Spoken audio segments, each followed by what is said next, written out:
Welcome, this is the Troupe Master Grimm boss fight explained. This fight is unlocked by doing the quest given by the Troupe Master Grimm, collecting the flames with the Grimm Child charm active.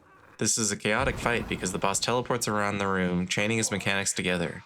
You'll need to read his abilities quickly and react just as quickly, getting damage in whenever you can. The charms I used for my kill with this fight were Long Nail, Sharp Shadow, Defender's Crest, and Glowing Womb. Troupe Master Grimm performs his Balloon Fire ability when he reaches specific health thresholds during the fight.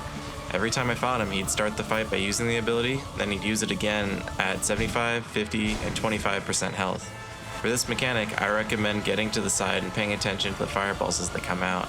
There's a lot going on the screen, so you only need to pay attention to the fire going at you. They travel relatively straight after getting to the line that they're going to go in, so treat this as a little mini game of jumping through or ducking under the fire. The boss is immune to most damage during this, and it's pretty dangerous to get close, so just stay back and focus on dodging during this ability.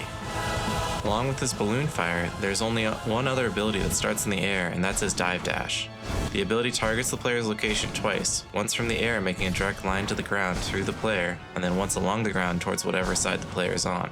There's a short opportunity to get a hit on the boss as he finishes his dashes. You can also use the Sharp Shadow to dash through the boss and deal some damage. In addition to the dive dash, the boss also performs a dash uppercut, which is another two-part mechanic. However, this comes from the ground and finishes by raining 5 patches of fire down.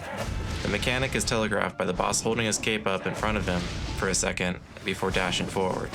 There really isn't a good time to hit the boss during this move, and I struggled with it, so I recommend dashing through it with Sharp Shadow just to get safe, and then finding a good spot to hide from the fire as it rains down.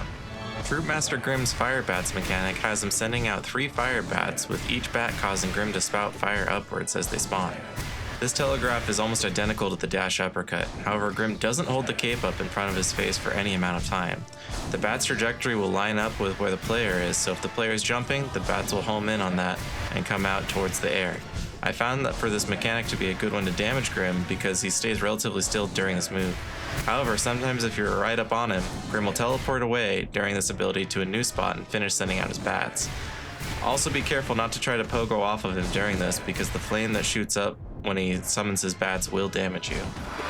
The last mechanic that Troupe Master Grimm performs is Escape Spikes. There's a nice grace period before they go up to see where you can stand during this. The spikes are pretty close together though, so if you do get close to Grimm during this mechanic, wait until the spikes are retreating before hitting him so you don't knock yourself into a spike. I don't recommend jumping while the spikes are going out because they can angle to the left or to the right, and if you do find your safe spot quickly, there might be an opportunity to get a heal out before Grimm's next mechanic. As I played through this boss fight, I encountered 4 intermissions which loosely correlated to every 20% of the fight having an intermission. There's one bat with red eyes and red glow that you can damage during this intermission. You don't need to damage him during this, but if you're high on health, you can get some additional damage in before he resumes his attacks.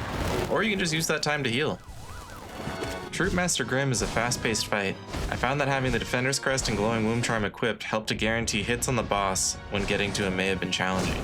After weaving in your hits, letting your bees dive bomb Grimm, and dodging his attacks, eventually the fight will end and Grimm will send you out on your final quest. And that's the Troupe Master Grimm boss fight explained. Thanks for watching, and I hope this helped.